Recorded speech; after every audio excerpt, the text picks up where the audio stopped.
Assalamualaikum warahmatullahi wabarakatuh. Selamat datang di Cerita Kirana. Apa kabar? Semoga kalian semua selalu dalam keadaan sehat dan bahagia. Ya, sebelum lanjut, jangan lupa dukung kami dengan klik tombol subscribe dan komen hadir untuk absennya. Selamat menonton. Matahari sore di Beijing memantul cemerlang di sayap Boeing 777 yang dipilotinya. Di ketinggian 10.000 meter, di mana udara menipis dan dunia di bawah tampak seperti peta mainan, Kapten Tian Tian merasa paling hidup. Usianya baru 28 tahun, namun jam terbangnya melampaui rata-rata pilot senior. Tangannya yang cekatan menari di atas yok, mengoreksi sedikit hembusan angin yang tak terduga, menjaga pesawat tetap dalam garis lurus yang sempurna. Bagi sang pilot elit, pesawat bukan hanya mesin. Pesawat adalah perpanjangan tubuh. Setiap getaran kecil adalah bisikan yang ia fahami. Keterampilan ini dibangun dari satu momen pahit yang tak pernah terucap. Kegagalan. Bertahun-tahun lalu, bukan pesawatnya yang jatuh, tetapi misi penyelamatan penting yang gagal total di bawah komandonya. Sejak saat itu, ketepatan menjadi agama, dan kegagalan adalah dosa yang tak terampuni. Penerbangan hari ini damai, rutin. Di luar sana, langit biru tak berawan menyelimutinya, janji akan pendaratan yang mulus. Cuaca di Shanghai cerah, Kapten. Kita akan tiba tepat waktu. Suara kopilot terdengar santai di headset. Tian Tian hanya mengangguk kecil. Pandangan matanya menyapu panel instrumen yang berkilauan. Sempurna. Segalanya terkendali. Saat itulah, suara itu menusuk gendang telinganya. Bukan suara menara kontrol. Bukan alarm di kokpit. Itu adalah suara tangisan yang keras, cengeng, dan sangat familiar. Kebangkitan yang kejam. Dalam sekejap mata, dunia sempurna Tian Tian pecah berkeping-keping. 1 detik dia memegang kemudi Boeing, merasakan dinginnya aluminium di telapak tangan. Detik berikutnya, tubuhnya terasa ringan, terkunci dalam sabuk pengaman yang terlalu besar, di kursi yang berwarna biru tua dan bau pewangi karbol. Matanya terbuka, dan yang dilihatnya bukanlah panel kokpit yang tertata rapi, melainkan punggung kursi di depannya yang terbuat dari kain kasar. Disorientasi adalah hal yang lembut untuk menggambarkan sensasi itu. Rasanya seperti dibuang dari gravitasi tinggi ke atmosfer yang sama sekali asing. Dia mencoba mengangkat tangan kanannya untuk meraih throttle, tetapi yang terangkat hanyalah lengan mungil, gemuk, dengan kulit pucat yang ditutupi jaket denim bergambar kelinci. Kepala sang pilot berdenyut keras. Dia mencoba berteriak, memanggil kopilotnya, menanyakan apa yang terjadi. Yang keluar dari tenggorokan adalah rengekan kecil seorang anak. Ini apa? Di mana aku? Ia memutar lehernya yang ramping, mencoba mencerna lingkungan. Kabin pesawat komersial yang penuh sesak. Udara yang pengap, aroma makanan ringan yang terlalu manis, suara bayi menangis dari barisan belakang. Pandangannya jatuh ke tangan di pangkuannya. Itu bukan tangan pilot yang kasar dan berotot karena bertahun-tahun mengendalikan pesawat jet. Itu adalah tangan kecil, dengan kuku yang bersih dan bantalan jari yang lembut. Tian Tian, sang kapten yang dihormati, kini terperangkap dalam tubuh seorang gadis kecil berusia 8 tahun. Penerbangan kutukan kengerian merayap, jauh lebih dingin daripada udara stratosfer. Pikiran rasional pilotnya segera menuntut identifikasi. Dia melihat keluar jendela oval di sampingnya. Pemandangan di bawah adalah lautan awan kumulus yang gelap dan menggumpal, bergerak tidak beraturan.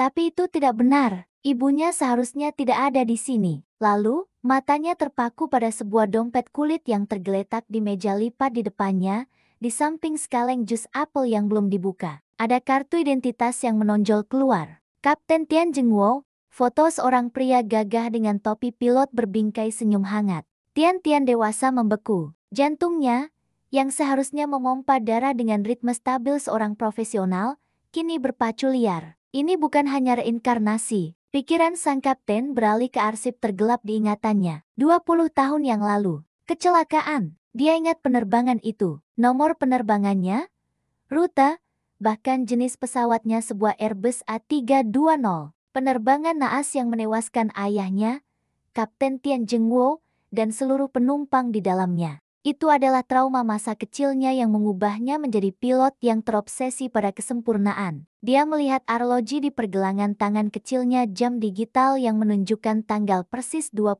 tahun lalu. Dia ada di masa lalu, dalam penerbangan yang akan membunuhnya. Selamat datang di penerbangan menuju Dalian. Kami memperkirakan penerbangan akan menempuh waktu 2 jam 30 menit. Dengan perkiraan turbulensi ringan di sekitar area Laut Kuning. Suara ayahnya, jelas, tenang, dan datang dari interkom. Suara yang seharusnya sudah lama hilang. Analisis instingtif. Ketakutan personal, ketakutan anak 8 tahun segera dilumpuhkan oleh insting pilot yang terlatih. Dalam situasi kritis, Kapten tidak panik. Kapten menganalisis sang pilot yang terperangkap dalam diri anak kecil, memejamkan mata. Dia fokus. Dia mengabaikan sentuhan lembut ibunya di kepalanya. Dia hanya mendengarkan. Pertama, mesin. Suara mesin kembara 320 itu, bagi telinga terlatihnya, memiliki resonansi yang sedikit off. Ada sedikit nada yang terlalu tinggi, seperti gesekan yang tidak semestinya. Bukan kerusakan langsung, tapi pertanda kelelahan komponen. Kedua, getaran. Meskipun kopilot tadi menyebut turbulensi ringan, pesawat itu bergetar dalam frekuensi yang terlalu cepat untuk sekadar guncangan udara. Itu adalah getaran struktural yang mengisyaratkan ketidakseimbangan aerodinamika. Ketiga, bau. Hidung kecilnya mencium aroma samar. Itu bukan aroma kabin biasa. Itu adalah campuran bau oli panas dan listrik yang terlalu panas. Sesuatu yang hanya bisa dideteksi oleh seseorang yang terbiasa menghabiskan waktu berjam-jam di kokpit. Itu mulai terjadi. Tian tahu persis apa yang terjadi 20 tahun lalu. Kombinasi pembentukan es yang cepat di ketinggian rendah akibat perubahan rute mendadak dan kegagalan sensor yang menyebabkan sistem anti-es tidak berfungsi. Puncaknya adalah kegagalan hidraulik penuh yang menyebabkan pesawat tidak dapat dikendalikan. Peluang selamat yang ia ingat dari laporan investigasi, 1%. Dia harus ke kokpit. Dia harus mengambil alih kemudi. Tetapi bagaimana mungkin seorang gadis kecil 8 tahun yang bahkan tidak bisa mencapai pedal kemudi di lantai, meyakinkan kru profesional bahwa pesawat mereka akan jatuh? Nak, kamu kenapa? Wajahmu pucat. Tanya ibunya lembut. Tian menatap ibunya, lalu ke kursi di belakangnya. Kehidupan 160 penumpang, termasuk ayahnya, bergantung pada akting dan pengetahuannya yang luar biasa. Ma, kata Tian kecil. Suaranya bergetar. Dia harus menggunakan bahasa yang sesuai dengan tubuhnya. Pesawatnya miring, pitch-nya salah. Ibunya tersenyum, mengira putrinya sedang bercanda dengan istilah penerbangan yang didengarnya dari ayahnya. Pesawatnya baik-baik saja, sayang. Kaptenmu adalah pilot terbaik di dunia. Kegagalan pertama, tidak ada yang akan mendengarkannya. Kapten Tian terperangkap di bawah selimut kepolosan yang mematikan. Penerbangan itu baru saja dimulai, dan jam kematian berdetak. Mendengarkan mesin yang menderu membawa pesawat itu semakin jauh ke dalam jebakan takdir. Rasa putus asa mulai menggigit Kapten Tian. Dia merasakan kekuatan mentalnya, ketenangan baja, kemampuan untuk menghitung vektor dan gaya dengan kecepatan kilat bertabrakan dengan kerasnya realitas fisik. Kaki-kaki kecilnya bahkan tidak menyentuh lantai kabin. Postur duduknya yang tegap, yang secara naluriah ia pertahankan, terasa konyol. Jika dia berada di kokpit saat ini, dia akan dengan mudah membalikkan saklar utama, mengaktifkan pemanas sayap, dan memperbaiki data sensor yang mulai menyimpang. Tetapi, terperangkap di kursi penumpang, pengetahuannya yang luas terasa setara dengan bisikan angin. Aku butuh kopilot, pikirnya frustrasi. Namun, kopilotnya hanya mampu memberinya bantal tambahan dan jus apel rasa stroberi. Dia mencoba berkomunikasi lagi. Kali ini, sasarannya adalah pramugari senior, seorang wanita dengan mata tajam dan sikap profesional yang ia tahu dari pengalamannya sendiri adalah orang yang sangat memperhatikan detail. Nona, panggil Tian, membuat suaranya terdengar setenang mungkin, walau intonasinya masih bernada anak-anak. Aku rasa pesawat kita harus mengubah ketinggian. Kita berada di lapisan awan yang sangat dingin, dan dew point-nya terlalu rendah. Ini berbahaya untuk trailing edge. Pramugari yang sedang melewati lorong, berhenti dan menoleh, senyum sabar tersungging di bibirnya. Oh, Tian kecil. Wah, kamu tahu banyak istilah rumit. Ya, pasti ayahmu yang mengajarimu. Jangan khawatir, sayang. Kami sedang terbang di jalur yang paling aman. Kalau kamu haus, ibu bawakan air mineral dingin. Ya, wanita itu membungkuk. Jaraknya begitu dekat, tetapi jurang antara pengalaman mereka terasa seperti ribuan mil. Pramugari itu hanya melihat seorang anak kapten yang menggemaskan, mengulang-ulang jargon yang tak berarti. Bukan air, aku serius, seru sang pilot, tanpa sengaja memukul sandaran tangan dengan kekuatan yang terlalu lemah. Aku bisa mencium bau hydraulic fluid yang bocor di bawah lantai. Itu bisa menyebabkan control jam jika tekanannya turun. Pramugari senior itu, tersentuh oleh kekhawatiran anak itu, justru berlutut dan memeluknya. Anak manis, kamu pasti merindukan ayahmu di kokpit, ya? Jangan cemas, Kapten Jingwo selalu membawa kita pulang dengan selamat. Kegagalan kedua, kehangatan pelukan itu terasa seperti rantai yang membelenggu. Tian-Tian mundur. Wajahnya merah, bukan karena malu, melainkan karena kemarahan dan frustrasi. Dia ingin berteriak, "Aku adalah Kapten Tian-Tian. Aku tahu pesawat ini akan jatuh dalam 30 menit." Senyum perpisahan dia tahu. Satu-satunya orang yang mungkin mendengarkan adalah Kapten Tian Jingwo sendiri. Dengan dalih ingin ke toilet, dia bergerak menuju bagian depan kabin. Perjalanannya melewati lorong terasa lambat. Dia harus berhenti dan menyapa beberapa penumpang dengan senyum anak-anak yang dipaksakan. Akhirnya, dia mencapai pemisah antara kabin dan area dapur. Di sana, seorang pramugari berjaga. "Aku mau melihat ayahku sebentar," katanya, memanfaatkan koneksi keluarga. Pramugari itu ragu. "Maaf, Tian-Tian, ayahmu sedang sibuk bertugas. Tidak boleh ada yang mengganggu di kokpit. Tapi aku mau memberinya gambarku. Aku gambar pesawat yang sangat besar." Tian-Tian terpaksa menggunakan manipulasi emosional. Tubuhnya terasa jijik dengan dirinya sendiri yang harus berbohong demi nyawa. Pramugari itu melunak. "Sebentar saja, ya, hanya mengintip." Pintu kokpit dibuka sedikit. Bau listrik, oli, dan kopi kental menerpa wajah kecilnya. Itu adalah aroma yang disukai Tian-Tian. Aroma rumah kedua. Ayahnya, Kapten Tian Jingwo, duduk tegak di kursi kirinya, punggungnya gagah. Dia menoleh dan melihat putri kecilnya. Senyumnya yang hangat adalah hal paling berharga di dunia ini. "Halo, Kapten kecil," sapa ayahnya riang melalui headset yang dimiringkan. "Penerbangan kita menyenangkan, kan?" Tian-Tian menghirup napas dalam-dalam. "Inilah kesempatannya, ayah," katanya, mengabaikan gambar yang ia pegang. Mata sang pilot dewasa terpaku pada panel Engine Indicating and Crew Alerting System, ICAS yang tampak normal di belakang ayahnya. Ayah harus mematikan saklar pemanas kaca depan di sisi kopilot sekarang juga. Ada flicker listrik yang tidak stabil. Kalau tidak, itu akan menyebabkan cascade failure di bus utama. Senyum Kapten Tian Jingwo memudar. Dia menatap putrinya. Bingung. "Siapa yang mengajarimu kata-kata itu, Nak?" "Tidak ada, aku tahu. Dengarkan aku. Ayah, di ketinggian 19.000 kaki, kita akan menghadapi badai es microburst yang tidak terdeteksi radar. Kita harus segera naik ke FL 250 atau berbalik. Jendela di depan kopilot akan gagal. Ayah, wing stall akan terjadi." Ayahnya mendekat, pandangannya penuh kasih. Dia melihat rasa takut yang mendalam di mata putrinya. Dia mengira Tian-Tian bermimpi buruk atau ketakutan karena film tentang kecelakaan pesawat. "Anakku sayang, semuanya ada di bawah kendaliku," kata ayahnya. Suaranya meyakinkan, namun matanya memancarkan rasa lelah yang tersembunyi. "Ayahmu adalah pilot yang handal. Tidak ada badai es, dan pesawat ini aman. Jangan khawatir, kembalilah pada ibumu." "Ya, ayah janji, kita akan makan es krim sesampai di Dalian." Dia mencium kening putrinya.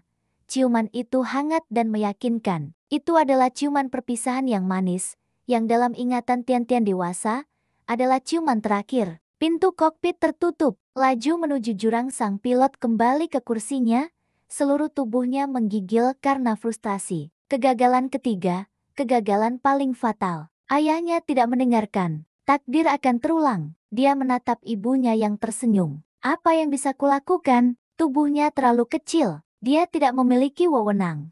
Tiba-tiba, pesawat itu menghantam sesuatu. Bukan guncangan yang berayun-ayun, melainkan hentakan tajam, seolah menabrak dinding batu di udara. Kabin berguncang hebat, lampu berkedip-kedip, mati sejenak, lalu menyala kembali dengan warna jingga yang mengganggu. Dari interkom, Suara Kapten Tian Jingwo kini berubah. Tidak lagi santai, tetapi penuh konsentrasi dan ketegangan. Perhatian, para penumpang. Kami menghadapi turbulensi yang tidak terduga. Mohon kenakan sabuk pengaman Anda, awak kabin.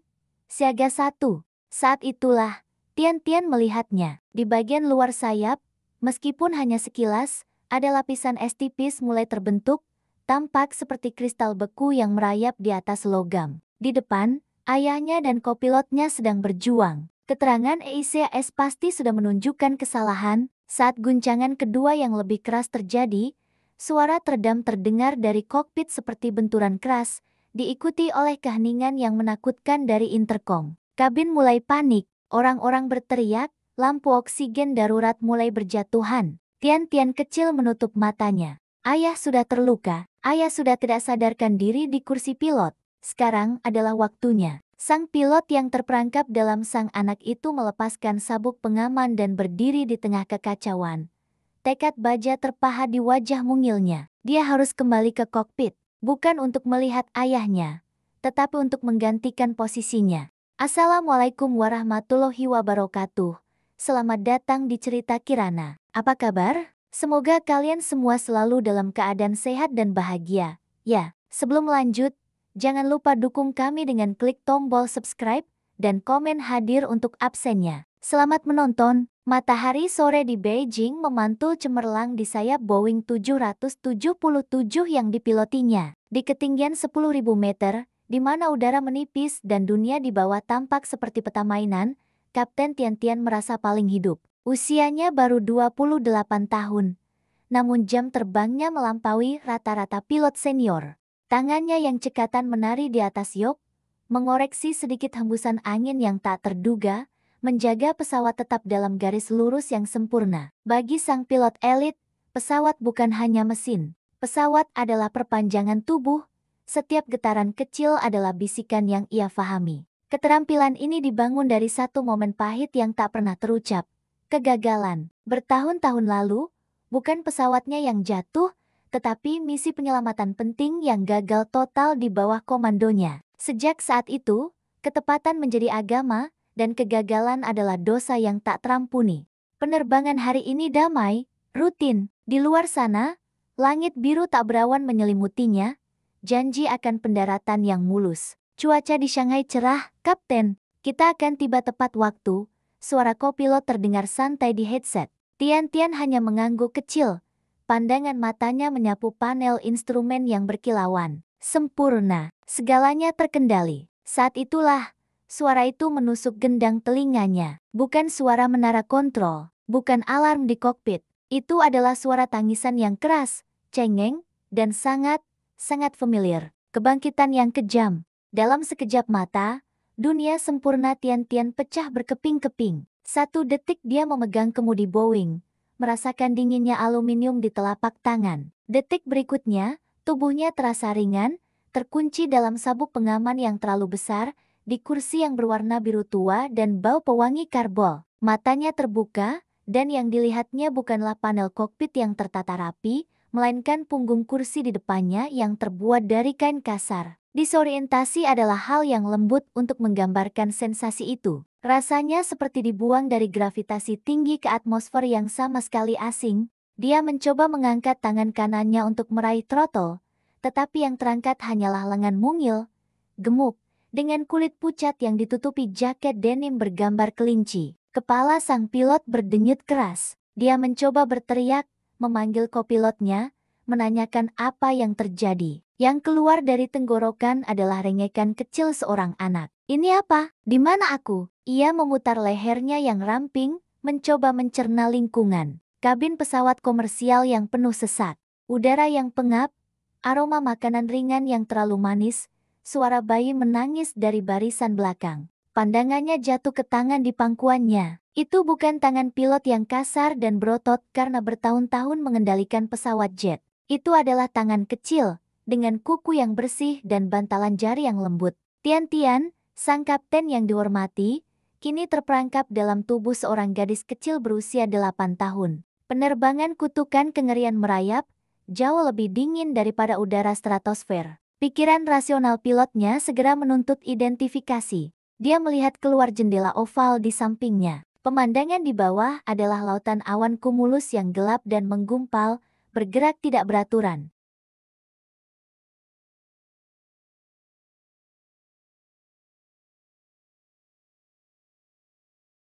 Tapi itu tidak benar. Ibunya seharusnya tidak ada di sini. Lalu, matanya terpaku pada sebuah dompet kulit yang tergeletak di meja lipat di depannya, di samping sekaleng jus apel yang belum dibuka. Ada kartu identitas yang menonjol keluar. Kapten Tian Jengwo, foto seorang pria gagah dengan topi pilot berbingkai senyum hangat.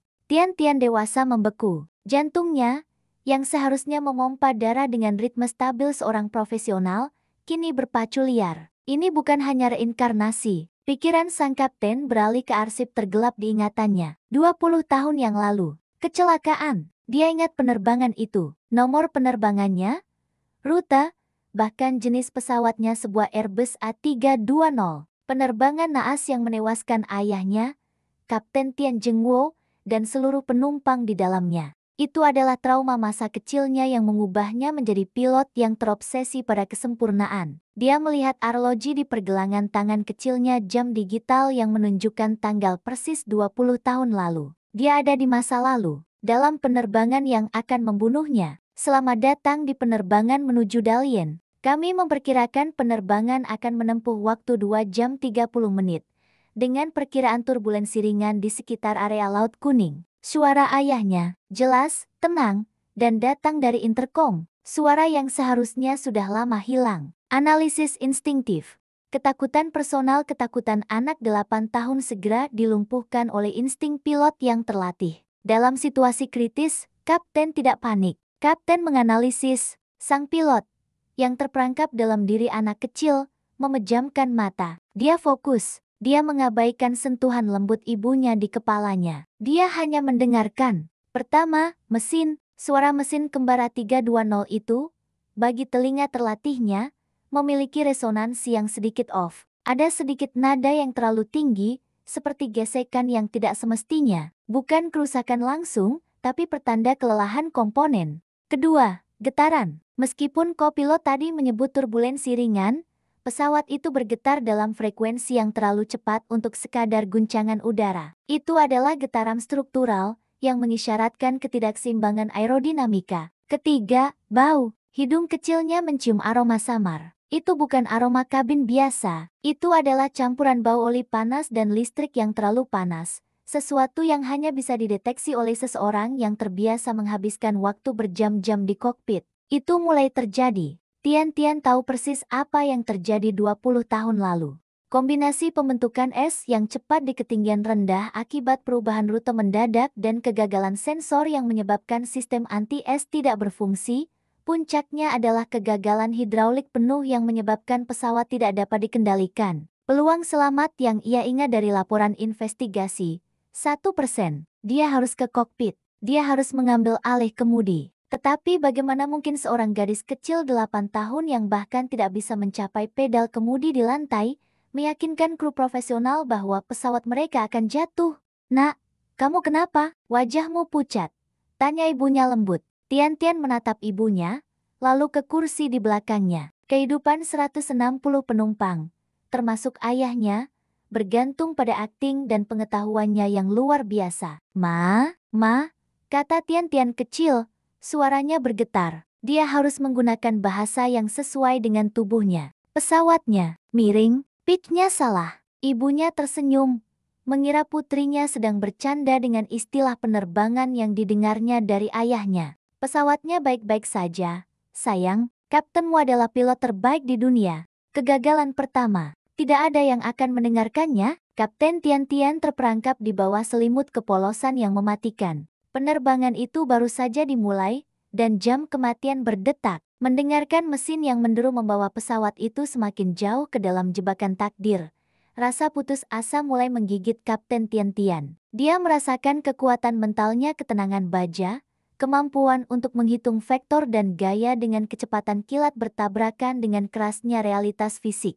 Kaki-kaki kecilnya bahkan tidak menyentuh lantai kabin. Postur duduknya yang tegap, yang secara naluriah ia pertahankan, terasa konyol. Jika dia berada di kokpit saat ini, dia akan dengan mudah membalikkan saklar utama, mengaktifkan pemanas sayap, dan memperbaiki data sensor yang mulai menyimpang. Tetapi, terperangkap di kursi penumpang, pengetahuannya yang luas terasa setara dengan bisikan angin. Aku butuh kopilot, pikirnya frustrasi. Namun, kopilotnya hanya mampu memberinya bantal tambahan dan jus apel rasa stroberi. Dia mencoba berkomunikasi lagi. Kali ini, sasarannya adalah pramugari senior, seorang wanita dengan mata tajam dan sikap profesional yang ia tahu dari pengalamannya sendiri adalah orang yang sangat memperhatikan detail. Nona, panggil Tian-Tian, membuat suaranya terdengar setenang mungkin, walau intonasinya masih bernada anak-anak. Aku rasa pesawat kita harus mengubah ketinggian.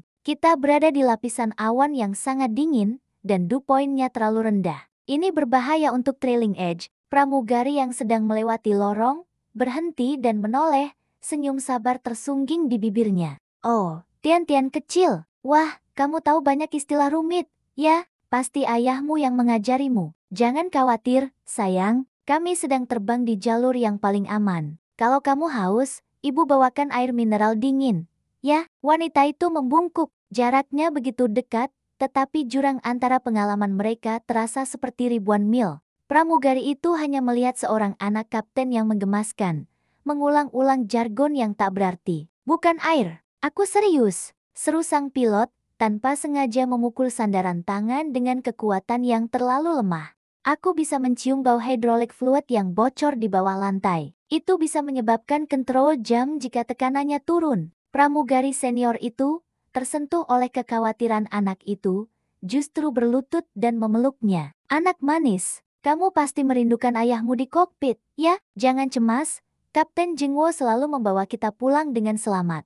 Kegagalan kedua, kehangatan pelukan itu terasa seperti rantai yang membelenggu. Tian-Tian mundur, wajahnya merah, bukan karena malu, melainkan karena kemarahan dan frustrasi. Dia ingin berteriak, "Aku adalah Kapten Tian-Tian. Aku tahu pesawat ini akan jatuh dalam 30 menit." Senyum perpisahan dia tahu. Satu-satunya orang yang mungkin mendengarkan adalah Kapten Tian Jingwo sendiri. Dengan dalih ingin ke toilet, dia bergerak menuju bagian depan kabin. Perjalanannya melewati lorong terasa lambat. Dia harus berhenti dan menyapa beberapa penumpang dengan senyum anak-anak yang dipaksakan. Akhirnya, dia mencapai pemisah antara kabin dan area dapur. Di sana, seorang pramugari berjaga. "Aku mau melihat ayahku sebentar," katanya, memanfaatkan koneksi keluarga. Pramugari itu ragu. "Maaf, Tian-Tian, ayahmu sedang sibuk bertugas. Tidak boleh ada yang mengganggu di kokpit. Tapi aku mau memberinya gambarku. Aku gambar pesawat yang sangat besar." Tian-Tian terpaksa menggunakan manipulasi emosional. Tubuhnya terasa jijik dengan dirinya sendiri yang harus berbohong demi nyawa. Pramugari itu melunak. "Sebentar saja, ya, hanya mengintip." Pintu kokpit dibuka sedikit. Bau listrik, oli, dan kopi kental menerpa wajah kecilnya. Itu adalah aroma yang disukai Tian-Tian. Aroma rumah kedua. Ayahnya, Kapten Tian Jingwo, duduk tegak di kursi kirinya, punggungnya gagah. Dia menoleh dan melihat putri kecilnya. Senyumnya yang hangat adalah hal paling berharga di dunia ini. "Halo, Kapten kecil," sapa ayahnya riang melalui headset yang dimiringkan. "Penerbangan kita menyenangkan, kan?" Tian-Tian menghirup napas dalam-dalam. "Inilah kesempatannya, ayah," katanya, mengabaikan gambar yang ia pegang. Mata sang pilot dewasa terpaku pada panel Engine Indicating and Crew Alerting System, ICAS yang tampak normal di belakang ayahnya.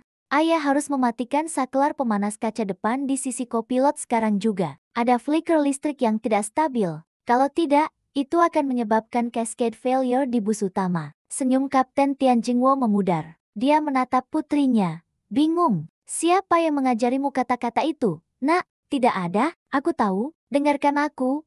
Ayah, di ketinggian 19.000 kaki, kita akan menghadapi badai es microburst yang tidak terdeteksi radar. Kita harus segera naik ke FL 250 atau berbalik. Jendela di depan kopilot akan gagal. Ayah, wing stall akan terjadi."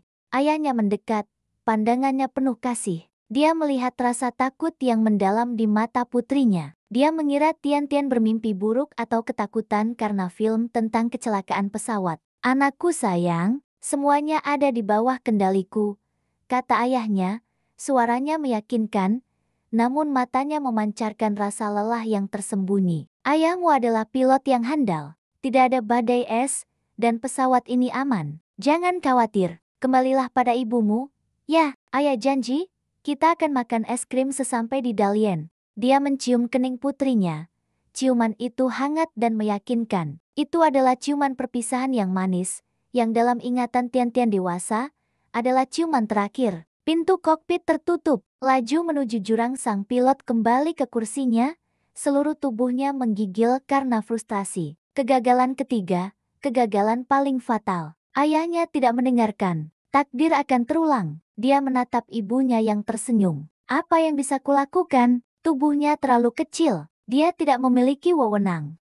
Tiba-tiba, pesawat itu menghantam sesuatu. Bukan guncangan yang berayun-ayun, melainkan hentakan tajam, seolah menabrak dinding batu di udara. Kabin berguncang hebat, lampu berkedip-kedip, mati sejenak, lalu menyala kembali dengan warna jingga yang mengganggu. Dari interkom, suara Kapten Tian Jingwo kini berubah. Tidak lagi santai, tetapi penuh konsentrasi dan ketegangan. Perhatian, para penumpang. Kami menghadapi turbulensi yang tidak terduga. Mohon kenakan sabuk pengaman Anda, awak kabin. Siaga 1.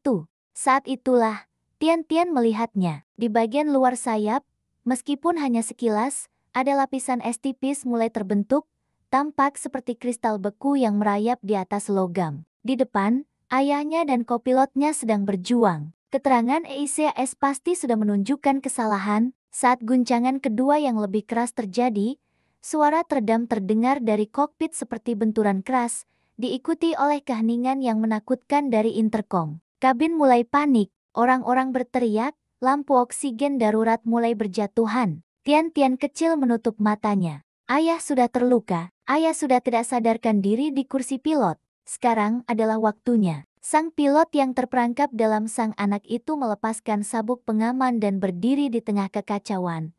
Tekad baja terpahat di wajah mungilnya. Dia harus kembali ke kokpit, bukan untuk melihat ayahnya, tetapi untuk menggantikan posisinya. Teriakan dan jeritan merobek udara kabin, bercampur dengan bunyi denting troli makanan yang terbalik dan suara alarm intermiten yang tajam. Penerbangan itu, yang beberapa menit lalu masih tenang dan terkendali, kini berubah menjadi medan perang indera yang kacau balau. Kapten Tian-Tian, dalam tubuh mungilnya, merasakan dorongan gravitasi yang tak menentu. Pesawat itu, kehilangan kendali yang stabil setelah benturan di udara, mulai melayang-layang liar. Hidungnya naik tajam, sebuah pitch up yang berbahaya, lalu mendadak terjun bebas pitch down. Setiap guncangan terasa seperti tamparan yang dilemparkan oleh takdir. Dinding mental sang pilot menjerit, kendalikan, kompensasi yo. Namun, secara fisik, tubuh kecil itu hanya mampu terhuyung-huyung. Ibu Tian-Tian, yang sebelumnya masih tersenyum, kini mencengkram lengan putrinya dengan ketakutan yang mendalam. Wajahnya pucat pasi, matanya memantulkan lampu darurat yang berkelip-kelip. Duduk, sayang, duduk. Kita harus memasang sabuk pengaman. Perintah wanita itu, mencoba menarik putrinya yang kaku karena tekad. Tidak bisa, Ma, ayah butuh aku. Jawab anak itu, suaranya dipenuhi otoritas yang tidak wajar. Mata seorang kapten, tidak melihat ibunya. Pandangannya terpaku pada satu titik di depan. Pintu kokpit. Dia harus berjuang melewati selusin baris kekacauan. Penumpang berdesak-desakan di lorong, mencoba meraih tas tangan atau mencari pegangan. Di tengah-tengah kerumunan yang panik, sang pilot kecil melihat pramugari senior yang sebelumnya menolaknya terlempar ke dinding dapur. Wajahnya berdarah, tetapi wanita itu segera bangkit dan berjuang untuk menenangkan orang-orang. Dedikasi pramugari itu memberikan sedikit inspirasi. Bagus, kru kabin masih bekerja. Sekarang aku harus masuk ke area komando. Sekutu dari lorong tengah saat gadis itu berjuang untuk menjaga keseimbangan dan maju.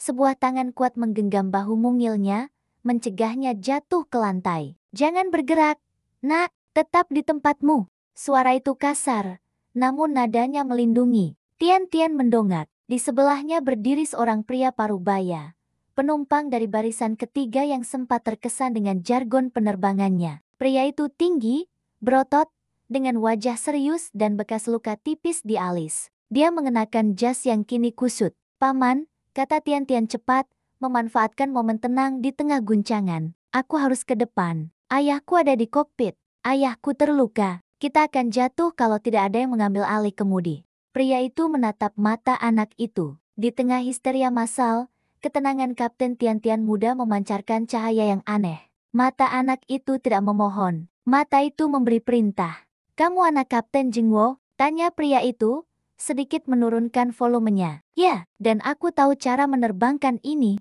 Tolong, bantu aku sampai ke pintu kokpit.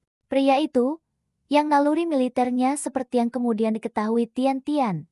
Dia adalah pensiunan kolonel angkatan udara diaktifkan oleh krisis, membuat keputusan instan. Logika tidak masuk akal, tetapi kepastian di mata anak itu, dikombinasikan dengan kegagalan total dari sistem pilot di depan, adalah semua bukti yang dia butuhkan. Baik, pegang tanganku. Kita bergerak cepat, kita manfaatkan momentum guncangan, katanya. Pria itu menjadi benteng pelindung bagi Tian-Tian, menggunakan tubuh besarnya untuk menembus kerumunan dan menstabilkan gadis kecil itu dari dorongan gravitasi lateral yang tiba-tiba. Mereka bergerak maju, selangkah demi selangkah, melewati kengerian yang berputar-putar. Pintu yang terbuka, di area dapur, kopilot, yang seharusnya menjaga pintu kokpit, tidak terlihat. Hanya pramugari senior tadi yang bersandar pada dinding, kelelahan namun berjaga. Guncangan ketiga menghantam.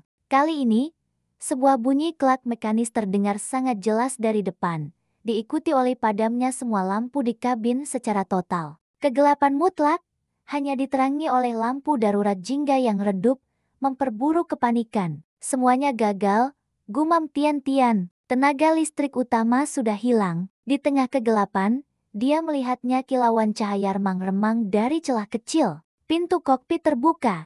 Kopilot pasti membukanya dalam kepanikan. Mungkin untuk memanggil bantuan dari pramugari. Atau mungkin mencoba melarikan diri, atau secara tidak sengaja tertekan saat ayahnya jatuh.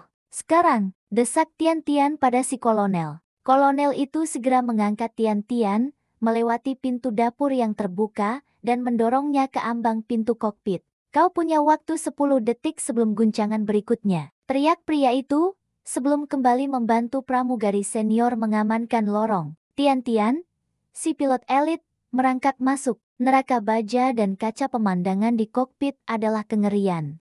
Kapten Tian Jingwo, ayahnya, tergeletak miring di konsol tengah, darah mengalir dari pelipisnya karena benturan keras. Meskipun tidak sadar, tangannya masih mencengkram tuas throttle dengan kekuatan naluriah. Kopilot, pria muda yang baru beberapa tahun terbang, terduduk di kursi kanan, tubuhnya gemetar tak terkendali. Mata kopilot kosong, bibirnya bergerak-gerak mengucapkan kata-kata yang tidak jelas. Dia memegang yok, tetapi tangannya hanya menarik-narik.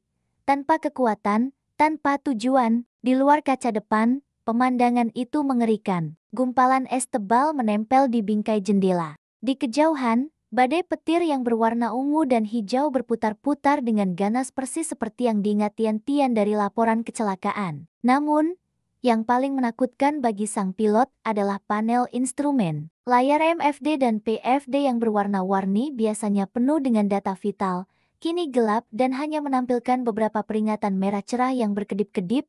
Hydraulic pump failure 1 dan kedua, ELC bus 1 dan 2 fault, wing atau WLC anti-ICNOP. Ini bukan krisis parsial. Ini adalah skenario A320 terburuk, kegagalan hidraulik penuh yang dikombinasikan dengan hilangnya tenaga listrik utama dan permukaan kendali yang tertutup es. Tian-Tian menelan ludah. Tubuhnya yang mungil kini dipenuhi rasa sakit yang tajam, bukan dari guncangan, melainkan dari konfirmasi kengerian. Ini dia, kesempatan 1%, kopilot. Kita kehilangan hidraulik. Kenapa kamu tidak mengaktifkan emergency power? Bentak Tian-Tian kecil, suaranya mengejutkan kopilot. Kopilot itu menoleh, matanya melebar karena teror dan disorientasi. Dia melihat seorang anak kecil merangkak ke kursi kapten. Bukan malaikat, bukan bantuan, tetapi manifestasi dari kegilaan. Anak, bagaimana kamu bisa? Kopilot itu gagap, mencoba mendorong anak itu menjauh dengan tangan yang gemetar. Aku bukan anak, aku kapten. Kau dengar aku, emergency power. Lakukan sekarang atau kita semua mati, bentaknya, sambil menunjuk tombol yang jelas-jelas diabaikan oleh kopilot. Komando insting meskipun ukurannya kecil, kehadiran Kapten Tian Tian begitu kuat sehingga menggetarkan kopilot yang ketakutan. Kopilot melihat jari-jari mungil itu, jari-jari yang seharusnya bermain dengan boneka, menunjuk ke tombol overhead panel dengan presisi mutlak seorang ahli. Seolah dihipnotis, kopilot itu mencapai panel darurat, tangannya gemetar. Klik, beberapa instrumen dasar menyala kembali. Data kecepatan, ketinggian, dan arah muncul dalam tampilan minimal. Tian Tian segera meraih Yo Kapten. Tangannya nyaris tidak melingkari kendali. Kepalanya terangkat di atas panel. Dia tidak bisa melihat keluar jendela dengan baik. Tetapi saat ini, dia tidak peduli. Dia membutuhkan data. Status kendali. Perintah sang pilot. Kopilot, kini sadar kembali tetapi tetap bingung. Menjawab secara otomatis, seperti yang dilatih selama bertahun-tahun. Pitch. Hanya sedikit respon manual. Roll, hampir tidak ada. Kami terbang seperti batu. Kecepatan jatuh. Kita tidak menggunakan hidraulik. Jelas Tian Tian, suaranya tenang dan terukur, meskipun diucapkan dari bibir seorang anak 8 tahun. Kita akan menggunakan trim kemudi dan perubahan thrust untuk mengendalikan pitch. Kopilot, throttle ada di tanganmu. Jadilah tangan kananku. Dia melihat keluar jendela lagi. Pendaratan konvensional mustahil. Pesawat itu adalah peti mati baja yang terbang liar. Namun, di antara awan yang gelap, dia melihat sekilas garis pantai di bawah. "ATC," gumam sang pilot. "Kita perlu jalur komunikasi." "Kopilot, frekuensi darurat." Sekarang, Tian Tian tahu, langkah terberatnya baru saja dimulai. Dia tidak hanya harus menerbangkan pesawat yang rusak parah dengan tubuh anak-anak, tetapi dia harus meyakinkan seluruh dunia penerbangan bahwa anak kecil ini, yang seharusnya duduk di kelas 3 sekolah dasar, adalah komandan baru di ketinggian puluhan ribu kaki. Saat dia mencoba menstabilkan pesawat dengan gerakan yoke yang lemah namun akurat, dia menyentuh kakinya. Kaki-kaki itu sama sekali tidak bisa mencapai pedal kemudi rudder pedal. Sial, desis Kapten Tian Tian kecil, menyadari masalah fisik terbesarnya. Dia hanya memiliki kendali 2 dimensi. Dorong throttle dan kemudi maju atau mundur elevator. Untuk belok ya, dia harus bergantung sepenuhnya pada kopilot atau manuver mesin yang berbahaya. Terlepas dari kekurangannya, Kapten Tian Tian sudah duduk di tahtanya. Dia memiringkan headset ayahnya yang kini pingsan, menempelkannya ke telinga kecilnya. Keheningan di intercom itu akan segera berakhir. Sekarang, dunia akan mendengar suara pilot baru mereka. Dalian Control, Dalian Control. Ini adalah penerbangan nomor di ketinggian 21.000 kaki. Kami mendekati wilayah udara Anda, kami menyatakan kondisi Mayday. Ulangi, Mayday, Mayday. Suara itu merayap di frekuensi darurat ATC yang biasanya hanya dipenuhi keheningan. Namun, suara itu bukan suara berat dan berwibadah seorang kapten, melainkan suara sopran yang tinggi dan tipis, suara seorang gadis kecil. Di pusat kendali Dalian, operator Lin Dongfeng, seorang veteran dengan pengalaman 20 tahun, menahan headsetnya dari telinga, yakin sistemnya sedang mengalami crosstalk atau interferensi radio dari saluran radio amatir. Wajahnya menunjukkan kebingungan. "Panggilan terakhir, identifikasi diri Anda," balas Lin, nada suaranya tegas namun sedikit geli. "Ini adalah saluran darurat resmi. Mohon jangan bermain-main." Di kokpit yang bergetar hebat, Tian Tian menarik napas panjang. Dia mencondongkan tubuh mungilnya ke mic yang basah oleh keringat dan darah ayahnya. "Dalian Control. Ini bukan permainan. Ini penerbangan nomor Airbus 320. Kami kehilangan tenaga listrik utama dan kedua sistem hidraulik. Kapten tidak sadarkan diri. Kopilot sedang membantu. Saya kapten yang mengambil alih." Hening. Di Dalian Control, semua mata kini tertuju pada Lin Dongfeng. Mereka mengira itu adalah lelucon yang sakit atau penumpang anak-anak yang menemukan mic cockpit. Lin menggosok pelipisnya. "Penerbangan nomor. Beritahu kapten Anda untuk berbicara." "Sekarang, kapten tidak bisa bicara," balas Tian Tian, suaranya naik sedikit karena urgensi, tetapi tetap terkontrol. Dia tahu dia harus bertindak seperti seorang kapten yang lelah, bukan anak yang menangis. "Dengarkan baik-baik. Kami beroperasi dengan manual pitch trim dan rada terbatas. Kami mengalami stall karena es yang terbentuk pada wing leading edge dan kegagalan anti-ice." Lin Dongfeng terdiam. Istilah-istilah itu, manual pitch trim, stall, kata-kata itu terlalu spesifik, terlalu teknis untuk diucapkan oleh anak kecil biasa. Berikan kami koordinat Anda dan status bahan bakar, tantang Lin, mencoba menguji keaslian panggilan itu. Tian menoleh ke kopilot yang masih bingung di kursi kanan. Kopilot itu kini berfungsi di bawah tekanan mental yang luar biasa, segera membaca panel yang tersisa. Beritahu dia, koordinat 39 derajat lintang utara, 122 derajat bujur timur, ketinggian 20.000 kaki, bahan bakar 2,0 ton. Tian memutar tubuhnya kembali ke Mike. Dia mengulangi data itu dengan jelas, menambahkan detail yang membuat Lin Dongfeng tersentak. Koordinat terkonfirmasi, bahan bakar 2,0 ton, durasi penerbangan tersisa 20 menit. Kami membutuhkan vektor tercepat ke landasan pacu yang paling panjang. Dan Lin Dongfeng, saya tahu Anda mendengarkan saya, jangan tanyakan lagi siapa saya adalah kapten di sini. Keheningan melumpuhkan Dalian Control. Lin Dongfeng kini memandang monitor. Data yang diberikan anak itu cocok dengan data yang baru saja dikirimkan transponder pesawat, sesaat sebelum transponder mati total. Keterlibatan veteran Lin segera mengambil keputusan. Semua orang menjauh dari frekuensi. Aku mengambil alih penerbangan nomor. Dia berbicara, suaranya kini serius, menghilangkan nada ragu-ragu sebelumnya. Kapten, siapapun Anda, kami mendengarkan. Landasan pacu terpanjang ada di Bandara Internasional Dalian.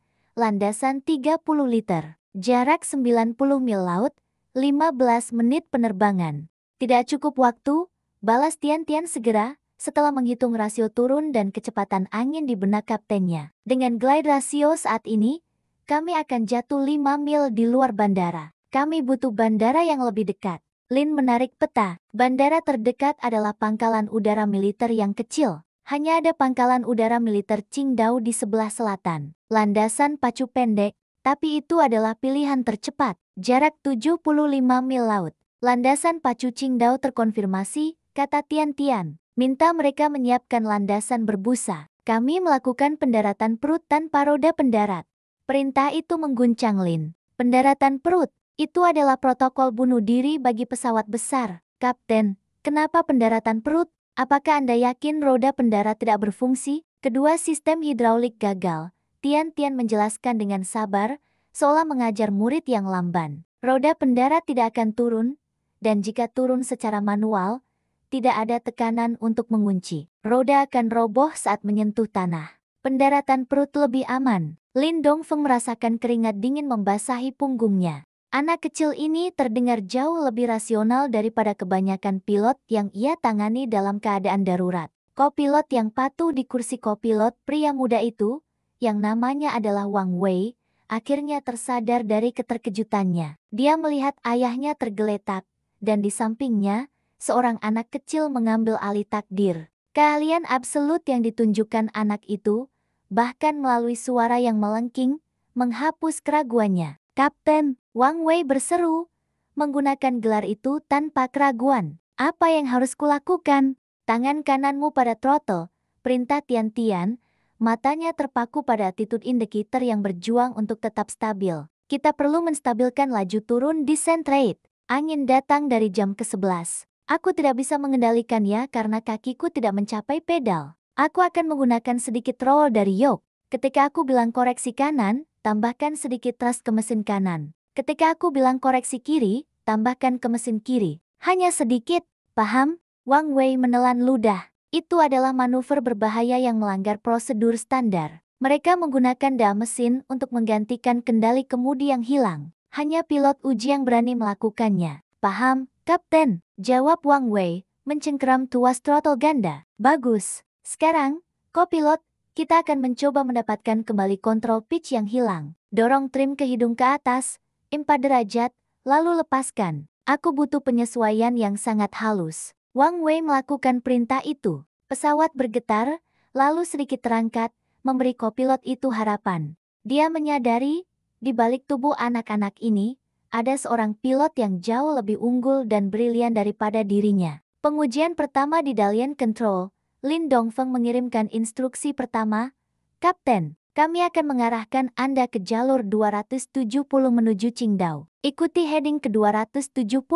Landasan akan disiapkan. Tian Tian menggerakkan yok dengan tangan kecilnya, mencoba memutar pesawat ke arah barat. Tubuhnya harus bersandar jauh ke kiri, mengerahkan seluruh kekuatannya. Pesawat merespons dengan malas. Kopilot, koreksi kiri. Sekarang, Wang Wei mendorong throttle mesin kiri sedikit ke depan. Perubahan tenaga yang tidak merata itu menciptakan gaya yo yang memutar hidung pesawat. Pesawat itu bergetar hebat lagi, tetapi perlahan, dengan ogah-ogahan, A320 itu berbelok ke heading ke 270.